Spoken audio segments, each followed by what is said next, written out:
Welcome to Distance Learning with Common Sense. My name is Jamie Nunez. I'm the Bay Area Regional Manager here at Common Sense. Our conversation will be posted on Common Sense Ed, our YouTube channel from today. We're really blessed to have two amazing guests, educators, artists, prolific sort of visionaries with us today. But before I do, I want everybody in the chat to do me a favor. If you have something to drink, some water, some wine, some orange juice, take a little swig of that because we're going to get a little loose and we're going to feel pretty alive on our presence today. I know you can't we can't see you, but if you can, take a moment to just get a little closer to the camera and smile because it's beautiful. Once we do smile, we kind of produce that connection. So Khafre, Anastasia, will you guys inch up a little closer so I can see your smile together? Yeah. And then Khafre, will you smile upward? And then Anastasia, will you smile downward on your camera so you can smile at Khafre from now? Go ahead. Khafre, smile up. Anastasia, smile down. Yeah, right on, you all. Love you guys together. This is great. I love it. Today, we're really blessed to have you two together. I want to kind of give you an introduction before we talk about the topic. Anastasia Eichorn is a first grade teacher. She's been a singer-songwriter for many years. An amazing educator, blending music, blending arts, blending the realities of our kids' experiences into education. So on the chat, you'll see some of her accolades. She currently is a first grade teacher out of the Monterey County, teaching at the Waldorf Influence School. Anastasia, say hello. Give me some love if you can. Yeah. Hi, everybody. So good to have you here. And then Khafre James is the executive director. Can't say enough about this amazing man. Executive director at Hip Hop for Change. Over a number of years now, influential hip hop artist. Learned a number of amazing things about the education of youth, the voice of youth. Khafre, I can go on and on about your presence, but I appreciate you being alive. And thank you for your time, both of you all. So I want to kind of set the stage before we kind of get started in our conversation. And I want to set the stage for you all that are listening at this point, and ask yourself if this has ever happened to you. So if you've ever attempted to want to engage with your kids and then just felt like your kids weren't expressing anything or were silent or there was crickets in the room, feel free to raise your hand or drink a little bit of that extra coffee or wine or water that you have there in recognition of that challenge. Or maybe you're really struggling with how to express yourself in the space, but you just found that you don't really relate to your kids and your kids don't relate to you. When we think about student expression, we really are thinking about what are the unique ways in which our kids are able to express themselves in education and in online spaces, and vice versa. How as educators, we can better equip ourselves to better allow our kids to express ourselves. So Khafre, Anastasia, we're going to kind of start with you to talk about this issue, but I want to just get some clarity from you. And Anastasia, maybe we'll start with you. And again, we're really kind of free-flowing here. Anastasia, what is your definition of student expression? I'm really curious. How do you define expression for yourself and students' expression in the space that you're in? So that's a big question. I mean, as a teacher for first grade, I do all of the enrichment classes for them. So I work alongside the classroom teacher doing Spanish, music, games or movement, and music.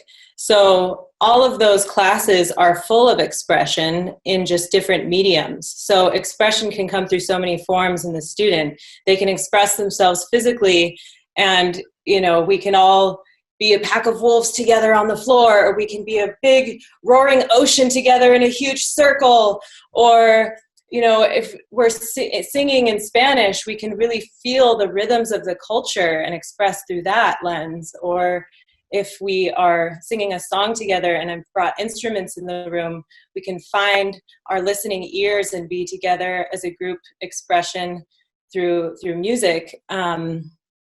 So expression comes in so many forms.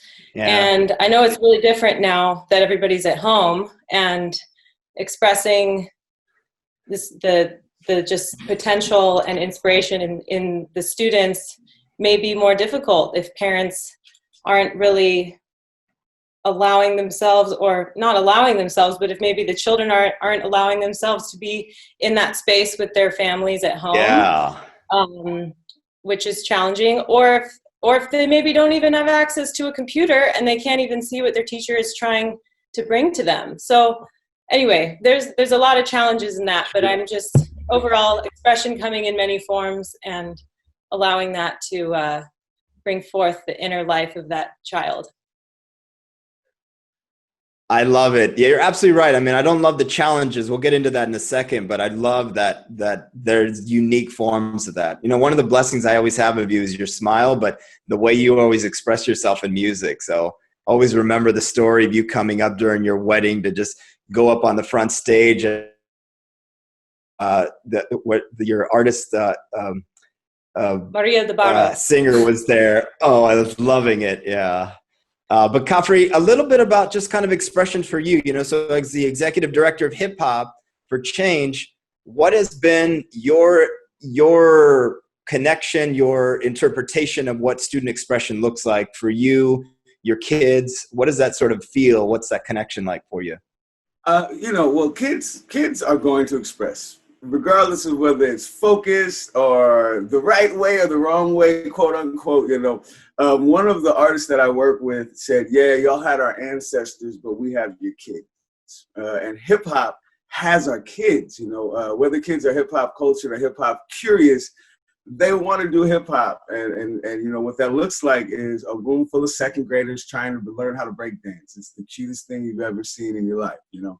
Or you know, kids learning that graffiti is more than just, you know, crime and something that's negative. You know, expression for me sometimes looks like kids painting murals on their schools that, you know, that are focused on their worth and their value and their culture. Expression can be kids rapping about science and doing, you know, breakdancing moves to teach them geometry and things like that.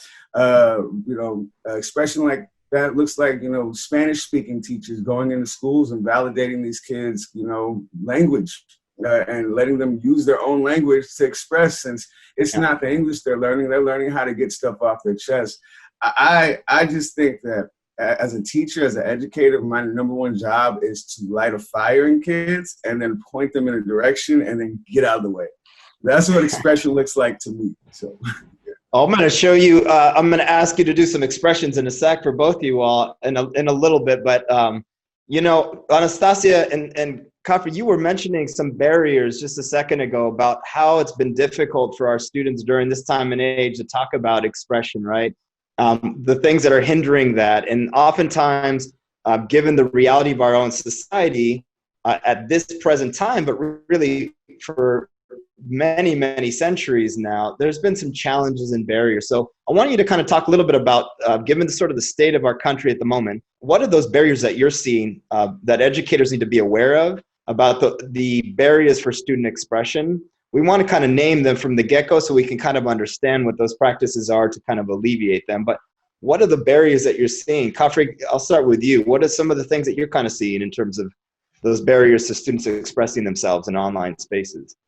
Number one is just having an online space. You know what I'm saying? We see pictures of kids in McDonald's parking lots to get Wi-Fi, you know?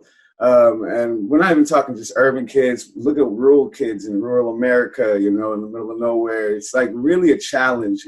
And you know, this country spends so much money on so many things. Like, we could get little homies computers and Wi-Fi if we cared about that.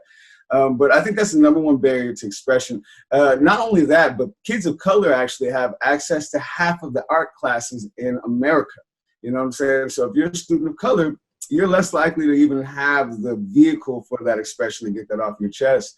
And, you know, in Oakland, 30% of kids, the CDC did a survey, said 30% of kids got diagnosed with PTSD. And that's a higher rate than vets coming back from war.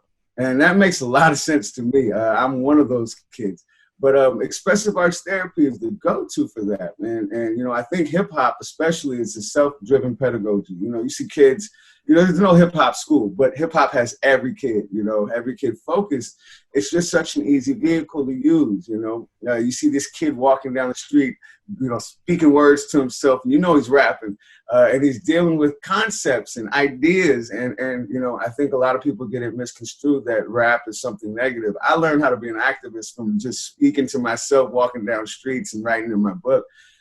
So I think one of the biggest barriers that I also see, especially for students of color, is culturally relevant expression. You know, I love band class. Band class was great, but you know, I like jazz band way more. It kind of, you know, I was like, okay, this is music.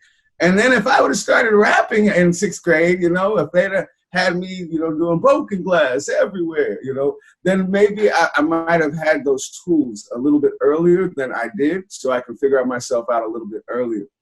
Also, I love that. Yeah. Also, the access to the type of hip hop kids have, and if that's driven in schools, like kids really learn to utilize hip hop as a means for positive, healthy self-expression and identity. So, who's teaching? I love that. I love that. And I love that expression that you have about that. And we're going to get into the process of how you kind of disseminate that in a second. But Anastasia, do you kind of see that at the inverse as well? Like with the group of kids that you're seeing, is there barriers very similar to what Khafre was kind of mentioning? Is there any others that you think? Again, we're not going to get stuck on barriers, but we want to name it so we can kind of understand what these sort of global, actually, we are going to name it because that is our reality at this point. So let's highlight that for a second and let's shout it out. But I also want to make sure that we have some solutions for folks today. So any barriers that you're seeing from your standpoint, given your experience in teaching? Yeah, I mean, you know, I'll just echo what Khafre said about just the bare minimum to continue learning at home by having a computer or having access to internet, or having, if you're a really young child and maybe you don't even know how to read yet, like our 1st graders are barely getting there, you know, you need an adult or an older sibling or someone with you to kind of guide you along through those activities. So family life and home life is really important for this too, in order for the students to succeed at home. You know, it's making me reflect a lot about my experience as an educator through a lot of different schools that I've now taught in. And my first teaching job was at Bret Harte Elementary School in the Bayview in San Francisco. And I grew up right next to that school. So. Oh, no way. I love that school. And I was also so challenged as a first-time educator there because many of the children were coming in with some traumatic experiences that they were holding. Yeah. And I was supposed to be teaching science standards in the garden. Everybody get out your clipboards and let's talk about our hypothesis on the seed. It's like, no, we had to like throw the clipboards over the fence and be like, what do these children need and what skills do they really need and what's going to call to them?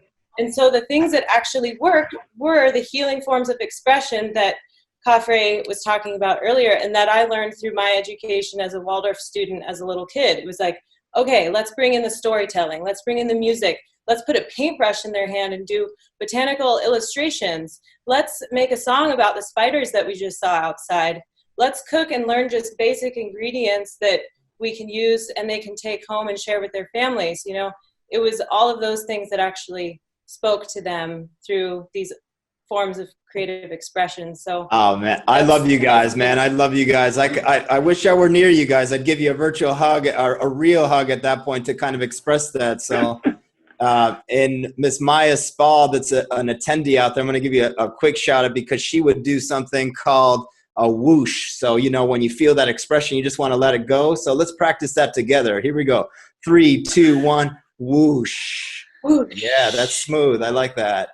I want to make sure that we talk about the process now, right? Because we do have to unify not only our kids, but our educators in the state in terms of allowing, or in an effort to kind of allow student expression and this new sort of form of resiliency to take place. So are you guys okay with me kind of pushing you a little bit and to talk about your process about how you do that? Yeah. So Anastasia, I really am curious from your standpoint, first, how you begin that process of allowing your students to express themselves. What has that been, that process for you? You know, you talked at the start about your YouTube channel, but I'm very curious about how you allow expression to take place, what that process is, and then the inverse, which is how students are allowed to sort of express themselves given the state that we are in at the moment. So. Yeah, I think the creative expression has to first be authentic in yourself as an educator. If it's not real for you, kids are going to see through all of it, right? If it's not real for you, then it's not real for them either. So come from a place that's true for you. Don't try to be something different or do something different that's totally not authentic to your true self. So for example, in my YouTube videos, I was reviewing a lot of the songs that we had already started learning this school year so that they could continue them at home, and we were told not to dump too much new material. But I just thought, okay, where am I right now? I'm on a mountaintop in Big Sur in the middle of nowhere, and this is an opportunity to share this with my children at school. This is actually a unique experience. Yes, it's annoying having to have all the screen time, and I really wish they could be here in person with me, but is there something unique I can share with them that I otherwise wouldn't be able to do in the classroom? So that's when I took them into the goat barn and take them into the honey barn, and we spend some time in the garden, and we sing songs in a round about planting seeds and how the earth is nourishing us. There's so many ways that you can just bring yourself. And I think the students seeing you striving and seeing you trying and seeing you just willing to be human and make mistakes and be silly and have a sense of humor and just be real with what is in your own life, that's, I think, what they will respond to, and hopefully what will instill inspiration and bring them to a point where they feel comfortable sharing who they are. I love it. Anastasia, you're beautiful. I love your presence. We'll post on the chat your YouTube channel so folks can kind of demonstrate. And I'm going to ask you to do that in a second. Khafre, for yourself, what does that process of expression look like for you, particularly around working with a lot of kids that come from not only different backgrounds, but also that come to your program with other sort of notions of what education looks like, or maybe a false sense of understanding what true hip hop or expression sort of looks like? What are the ways in which, what's your process like in terms of mitigating that or addressing that? First off, I just want to, piggyback on what Anastasia said, authenticity, first and foremost, especially in the realm of hip hop. If these kids don't trust you and trust that you are a real, a person in the culture, it doesn't work. But that's also why hip hop is so easy to utilize in a classroom. When Jeff Wong, Arc One, one of our break dancers, comes in the classroom, he does a backflip and lands on his hand and then spins and then sits down and says, "Sit down, kids, let's talk." Those kids sit down immediately. There's no I don't want to sit down. There's none of that, it's just really easy. These kids don't have hip hop class. They want to rap. They want to do graffiti. They want to try these things. It's half the time it's their culture, and the other half they're hip hop curious. So hip hop for me is a no-brainer. It's also really easy as long as you're working with the right artists who actually do the craft. Kids, they soak this up. They want this so bad, and they've always wanted to know the power of hip hop. And one thing I can also throw in there, there's this nugget of braggadocious in hip hop culture, of speaking to your own value. When kids are rapping, they're not saying I'm not good enough. They're saying I'm great.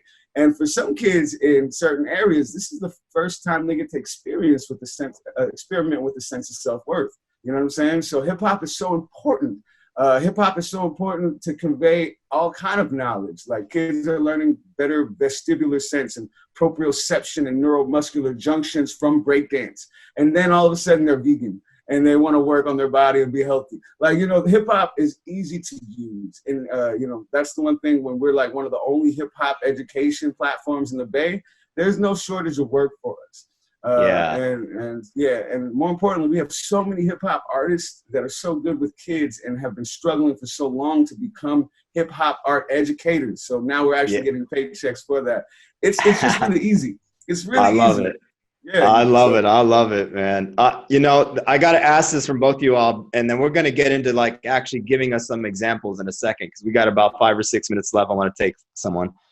I get a lot of this, which is I'm a white educator. I don't know the sort of expression. I don't relate to my students, or it's really difficult for me. So how do I embed creativity, whether it's hip hop or education, how to do that? And Anastasia, I'm going to start with you. You can kind of give that brief tip of like, how do you actually get white educators in particular to kind of understand their own position, their own sort of power, but more importantly, understand the cultural competency needed for students to express themselves online? Yeah, absolutely. It's so important, more than ever right now. I mean, first of all, I hope that teachers are in it for the children. I would say most of us are. I would hope so.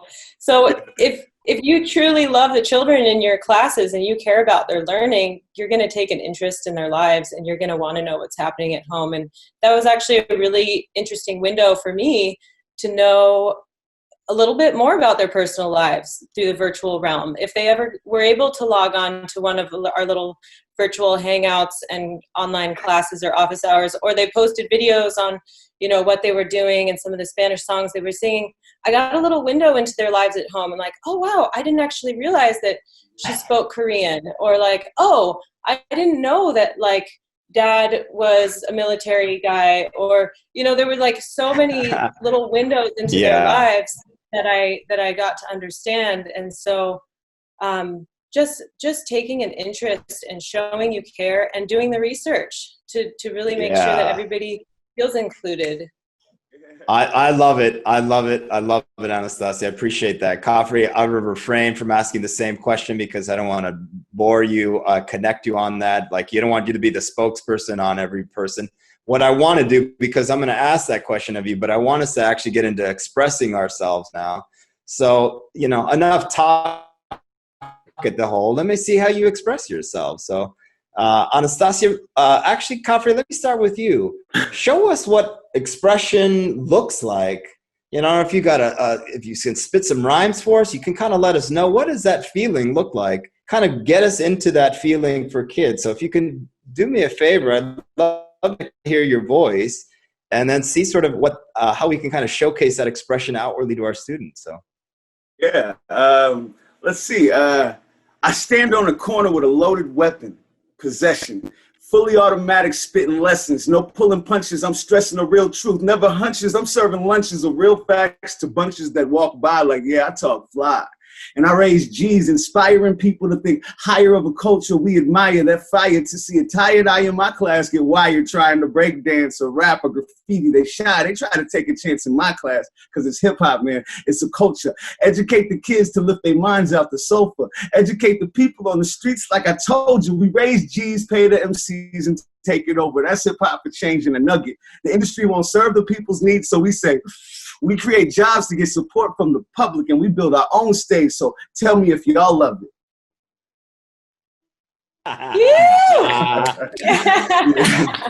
Simple to the quiet. Love it. Love it. Love it. Anastasia, let me see a little bit about yourself. How would you kind of express that? It's kind of hard to kind of follow Khafre, but I can't follow that. No, it's not. Okay. I'm moving myself. Well, I kind of want to do two things if we have time. I want to do a short movement activity. Everybody get off your chair from behind your computer, and we're going to do a little first grade movement activity. That includes some good spinal movement. And we just found our way to a very big river, and we see some bubbling up by the shore. And here we are, we're fishermen in our boats. Down by the river where the hippos love to roll. Fishermen in their boats love to come and go. Hippos grunt and gurgle, making happy sounds. Roll, roll, rolling all around. Fishermen in their boats get tipped and tossed and tipped and tossed all over. Make room for yourself till they're rolling, rolling, rolling right over. And you get a good back stretch. Oh, I hope you all feel loosened up. Man, you guys half yoga, half hip hop in this space. It's amazing. Listen, Yes. you all, we have some time for some questions, about one more minute of it, but I want to just close off by really thanking you all for this piece. If you are interested out there and you are interested in supporting Hip Hop for Change, on our takeaway slides, there'll be some support way in which you can kind of help to provide some support, as well as education for students if you are an educator out there needing some support. For those of you that are needing expression, Anastasia Eichorn has a YouTube channel that we posted on the chat, as well as her site. Feel free to take a look at that.